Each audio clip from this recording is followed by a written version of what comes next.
औज़ुबिल्लाहि मिनश्शैतानिर्रजीम बिस्मिल्लाहिर्रहमानिर्रहीम अल्हम्दुलिल्लाहिल्लज़ी जअलना मिनल मुतमस्सिकीन बिविलायति अमीरुल मोमिनीन अलैहिस्सलाम। अस्सलामु अलैकुम मोमिनीन, कैसे हैं? उम्मीद करते आप सब खैरियत से होंगे। दुआ है खुदावंद मुतआल आपको हमेशा सेहत व सलामती और दराज़ी उम्र अता फ़रमाए। जैसा कि तमाम मोमिनीन को मालूम है कि माह ज़िलहज का चाँद नज़र आ चुका है और माह ज़िलहज शुरू हो चुका है। बहुत फ़जीलत के ये अय्याम हैं और इन दिनों में रोज़ा रखना भी बहुत बड़ी अहमियत का हामिल है। यहाँ तक रिवायत है कि 80 साल के रोज़ों का सवाब मिलता है। तो आज हम बात करेंगे कुर्बानी के ऊपर कि आप जो कुर्बानी करते हैं, कुर्बानी के जो मसाइल हैं वो क्या हैं। सबसे पहले याद रखिएगा, कुर्बानी जो है वो सुन्नत मुअक्कदा है और इसकी बहुत ज़्यादा ताकीद की गई है। कुर्बानी वाजिब नहीं है, कुर्बानी सिर्फ़ उन लोगों पर वाजिब है जो बैतुल्लाह में मौजूद हैं और हज के लिए जाते हैं, उनके ऊपर कुर्बानी करना वाजिब है। बाकी मखलूक़ात आलम जितना भी है, जहाँ जहाँ भी मुसलमान आबाद हैं, तमाम के ऊपर कुर्बानी करना सुन्नत मुअक्कदा है। दूसरी बात इसमें यह है मोमिनीन कराम के जो कुर्बानी आप करते हैं, उसके कुर्बानी के करने के बाद जब आप गोश्त बना लेते हैं तो उसके 3 हिस्से जो हैं वो किए जाते हैं। एक हिस्सा जो है वो मसाकीन के लिए है और दूसरा हिस्सा अपने मुसलमान भाइयों के लिए और तीसरा हिस्सा जो है अपने ख़ानदान, अपने लोगों, अज़ीज़ व अक़ारिब और रिश्तेदारों के लिए है। आप जो कुर्बानी है वो आप किसी की तरफ से भी कर सकते हैं, कोई इसमें ये मसला नहीं है कि अगर आप अपने वालिद की तरफ से करना चाहें तो नहीं कर सकते। चाहे आपके वालिद हैं या नहीं हैं, चाहे वालदा हैं या नहीं हैं, भाई हैं, बच्चे हैं, तो आप एक कुर्बानी पे इन सब की नियत कर सकते हैं और आपको इसका अजर व सवाब ज़रूर मिलेगा। नंबर 4 पे है कि कुर्बानी में एक से ज़्यादा लोग जो है वो भी शामिल हो सकते हैं। यहाँ तक हदीस के अल्फाज हैं कि 70 लोगों तक कुर्बानी में शामिल हो सकते हैं। अगर बैल या गाय या भैंस की आप कुर्बानी कर रहे हैं तो उसमें ज़्यादा लोग शामिल हो सकते हैं।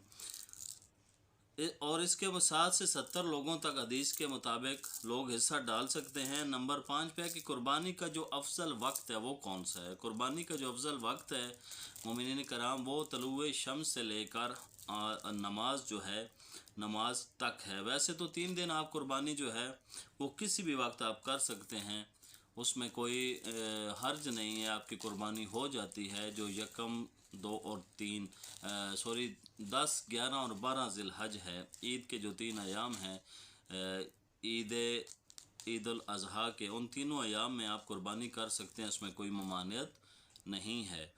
तो जो अव्वल वक्त है वो है इसका कि आप सुबह तलुए शम्स से लेकर नमाज ईद तक, जो ये वक्त है ये फ़जीलत का वक्त है। इसके अलावा आप 3 दिनों में किसी वक्त भी कुर्बानी कर सकते हैं। नंबर 6 है, जो जानवर आपने ख़रीदा है कोशिश करें कि वो जानवर ऐबदार ना हो, यानी काना ना हो, लंगड़ा ना हो और कोई सींग टूटा या इस किस्म का कोई उसमें ऐब जो है ज़ाहिरन ना हो। इसके अलावा आप कौन से जानवरों की जो है कुर्बानी कर सकते हैं, तो ये एक अलग से वीडियो हमने बनाई हुई है, लेकिन फिर भी मैं मुख्तसरन अर्ज़ कर देता हूँ। ऊँट, गाय, बैल, बकरे की, दुम्बे की और इन चीज़ों की, गाय की, भैंस की कुर्बानी जो है ये आप कर सकते हैं। कुछ जानवर ऐसे भी हैं जिनकी कुर्बानी नहीं होती, वो अलग से एक वीडियो है जो मोमिनीन कराम हमारे इस चैनल पे अपलोड है, आप किसी वक्त भी उसको देख सकते हैं। और इसके अलावा एक मसला ये है कि जब कुर्बानी की जाती है तो इसके पाए और जो इसका सर है और गर्दन से जहाँ से ज़िबा किया जाता है, उसका जो ऊपर वाला हिस्सा है वो कहाँ किया जाए, तो बेहतर ये है कि उसको आप सदका कर दें, किसी गरीब या मस्कीन को दे दें या किसी इदारे को आप डोनेट कर दें, या जो इसकी खाल होती है वो आप बेहतर है सदका करें या किसी गरीब मस्कीन को मुस्तहिक तक पहुंचाएं, या फिर आप किसी इदारे को डोनेट कर सकते हैं। तो ये इसके मसाइल हैं। और उसके आगे जो आखिरी मसला है वो ये है कि जो कसाई है, क्या उसका गैर जो मज़हब हैं वो भी कर सकते हैं। तो याद रखिएगा, कसाई जो है वो मोमिन हो तो ज़्यादा बेहतर है, मोमिन ना हो तो कोई भी मुसलमान जो शहादतैन की गवाही देता है वो कुर्बानी कर सकता है। और इसके अलावा जो दुआएं पढ़ी जाती हैं बेहतर है, जो तकबीर है वो ज़रूरी है।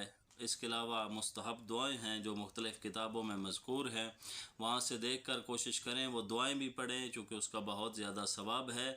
लेकिन अगर सिर्फ़ तकबीर भी कह दी जाए तो कुर्बानी ठीक होगी और कुर्बानी का कोई हर्ज नहीं होगा। अल्लाह के नाम की तकबीर होनी चाहिए, ये ज़रूरी है। इसके अलावा आपका किबला हो रुख होना जो है वो भी ज़रूरी है। और एक मसला बहुत ज़्यादा है कि जानवर को ज़िबा सही तरीके से किया जाए।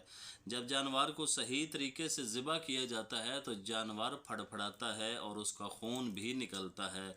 ये दोनों चीज़ों पे आपने गौर करना है कि जानवर फड़फड़ाए भी सही, और इसके अलावा उसका जो खून है वो ज़्यादा मकदार में, जितनी एक मकदार में निकलना चाहिए इतना खून भी उसका निकलना चाहिए। और आखिरी मसला वो ये है मोमिनीन कराम, जो बहुत ज़्यादा पूछा जाता है कि छुरी जो है वो आपने किस तरह की इस्तेमाल करनी है। कोशिश करें जो तेज़ छुरी है वो इस्तेमाल करें, और जो छुरी है वो लोहे की हो, स्टील की या किसी और की जो धात की बनी हुई जो छुरी है उसके साथ ज़िबा करने में काफ़ी इश्काल है और यहाँ तक है कि जायज़ नहीं है। तो मोमिनीन कराम, ये कुछ चंद एक मसाइल थे जो हमने आपके सामने रखे हैं।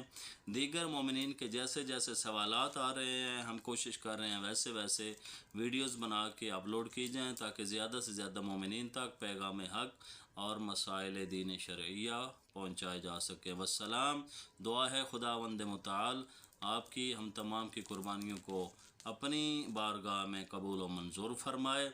याद रखिएगा, कुर्बानी का लफ्ज़ ही कुर्बान होने से निकला है, तो कोशिश कीजिएगा मुस्तहिक लोगों तक आपके जो ज़बीहा का गोश्त है वो मुस्तहिक मोमिनीन तक और मुस्तहिक अफराद तक उसको पहुंचाया जाए। ऐसे लोगों तक जो गरीब हैं और जो गोश्त ख़रीद नहीं सकते, कोशिश करें उन लोगों तक ज़्यादा से ज़्यादा ये जो माल है और ये जो कुर्बानी का गोश्त है इसको पहुंचाएं, ताकि ज़्यादा से ज़्यादा लोग आपको बराबरी और हम आंगी से और भाईचारे से इस ईद को गुजारें। दुआ है अल्लाह के आलम वतन अज़ीज़ मुल्क पाकिस्तान की मुहाफ़ज़त फ़रमाए।